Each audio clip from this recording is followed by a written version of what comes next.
Olá, turma! Hoje a gente vai falar sobre o movimento uniformemente variado, o MUV. Principais características do MUV. A principal característica dele, a primeira, seria que a velocidade ela é variável, ela não é mais constante. Segunda é que a aceleração agora ela existe, ela não é nula e ela é que é a constante. Primeira equação que você tem é a equação de posição, ou seja, a equação de posição porque começa com a letra S, que vem do space. Aqui você tem uma legenda sobre o que significa cada letra, porque essa aqui é a famosa fórmula do sorvetão. S significa posição final, em metros. S0 significa posição inicial, também em metros. V0 é a velocidade inicial em metros por segundo. Esse T, tanto aqui do início quanto aqui do final, simboliza tempo gasto, que tem que estar em segundos. Esse A sobre 2 simboliza a metade da aceleração média, que tem que estar em metros por segundo ao quadrado. Como é uma equação de segundo grau, o seu gráfico de posição vai ser uma parábola, feliz ou triste. A gente vai analisar logo mais. Aqui você tem alguns lembretes que são muito importantes para você alterar a unidade.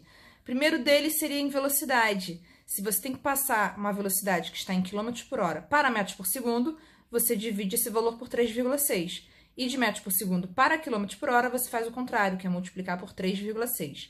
Você também pode precisar da tabela de conversão de unidade, de deslocamento ou distância. Quilômetro, hectômetro, decâmetro, metro, decímetro, centímetro e milímetro nessa ordem. Se eu pedir sistema internacional, você tem que sempre passar para a unidade de metros. Aqui você precisa também de 3 informações, que 1 hora tem 60 minutos, 1 hora tem 3.600 segundos e 1 minuto tem 60 segundos. Tendo essas 3 frases aqui, essas 3 igualdades, você tem como transformar qualquer unidade que eu te der em sistema internacional, que no caso seriam segundos. Aqui uma coisa muito importante para você resolver é que quando eu menciono origem ou origem dos espaços, isso significa que a posição que eu estou mencionando é a de 0 metros. É a posição que a gente começa a contar. E aqui você tem uma equação matemática, uma equação de segundo grau, em que seria y igual a ax ao quadrado mais bx mais c igual a 0. Isso daqui em física, você passa a ter que o y vira s. Isso daqui é a sua equação de posição, ou seja, é o sorvetão.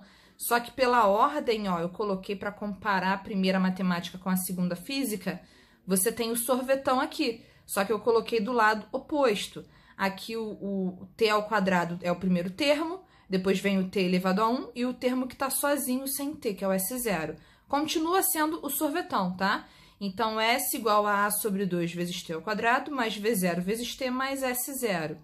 Lembrando que a posição inicial, o S0, é sempre o número que está sozinho, a velocidade inicial está sempre junto com t elevado a 1 e a metade da aceleração está sempre acompanhando t ao quadrado. E aqui, comparando as suas equações, comparando a primeira matemática com a segunda física, quem é o seu A? Esse A aqui simboliza coeficiente, que está acompanhando o seu termo ao quadrado, que está no mesmo lugar da minha aceleração dividida por 2.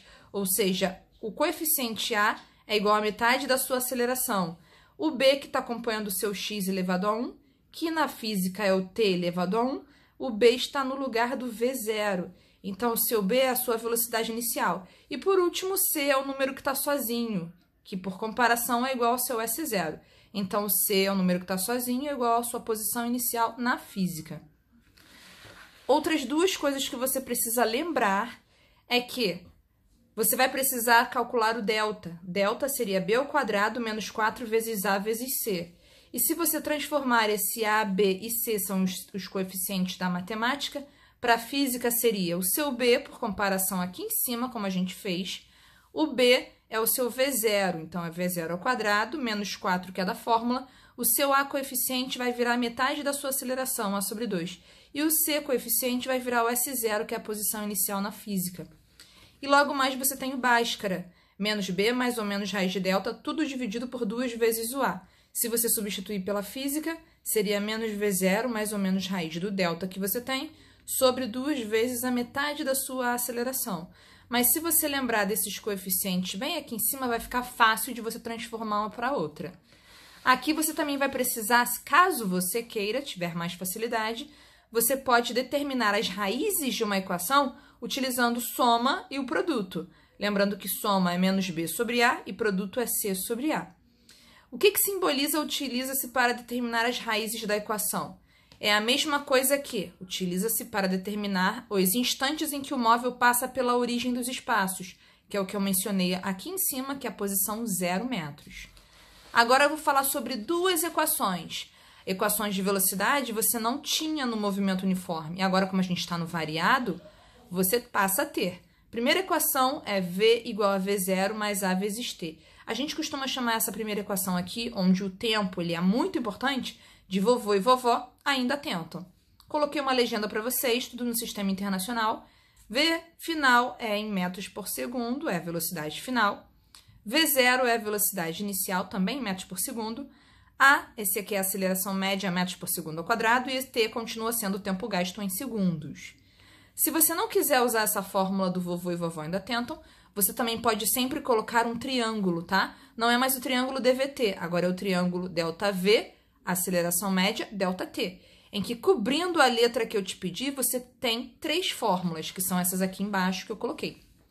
A aceleração média é a variação de velocidade ao longo do tempo. Variação de velocidade é a aceleração média vezes a variação de tempo. E, por último, a variação de tempo é a variação de velocidade sobre a aceleração média. Lembrando que ΔV, que é a variação de velocidade, é sempre a velocidade final menos a velocidade inicial. E ΔT é sempre o tempo final menos o tempo inicial. E a nossa última equação, a segunda equação de velocidade, porque começa com a letra V, é a famosa Torricelli.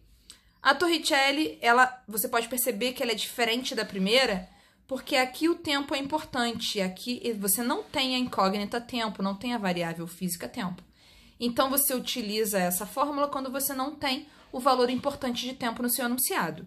Aqui eu também coloquei uma legenda. V sem nada embaixo simboliza a velocidade final em metros por segundo. Tudo no SI também, tá? V0 ao quadrado é a velocidade inicial em metros por segundo. Esse 2 é fixo da sua fórmula, sempre vai ser 2. Esse A simboliza a aceleração média em metros por segundo ao quadrado. E o ΔS é o deslocamento em metros. Lembrando que ΔS é sempre a sua posição final menos a inicial. E aqui, por último, a classificação do movimento. Lá no movimento uniforme, a gente só tinha classificação de progressivo e retrógrado. Aqui no movimento variado, você tem várias classificações, dependendo do sinal da sua aceleração e da velocidade. Aqui você tem, quando a velocidade é positiva, ou seja, quando o movimento começa sendo progressivo, se a velocidade e a aceleração têm sinais iguais, ou seja, quando a velocidade é positiva e a aceleração também for positiva, você tem que a classificação do movimento seria progressivo e acelerado, porque os dois têm o mesmo sinal. Aqui, se você tem a velocidade e a aceleração com sinais opostos, ou seja, um positivo e o outro negativo, você tem que a classificação do movimento ele é progressivo e retardado. Aqui, a sua segunda possibilidade seria quando a velocidade é negativa. Se a velocidade é negativa, você já considera o movimento sendo retrógrado. Aqui, se a velocidade e a aceleração têm sinais iguais, ou seja, tanto a velocidade quanto a aceleração sendo ambas negativas, você tem que o movimento ele é retrógrado e acelerado. E se a velocidade e a aceleração têm sinais opostos, ou seja, uma negativa e a outra positiva, você tem que o movimento ele é retrógrado e retardado.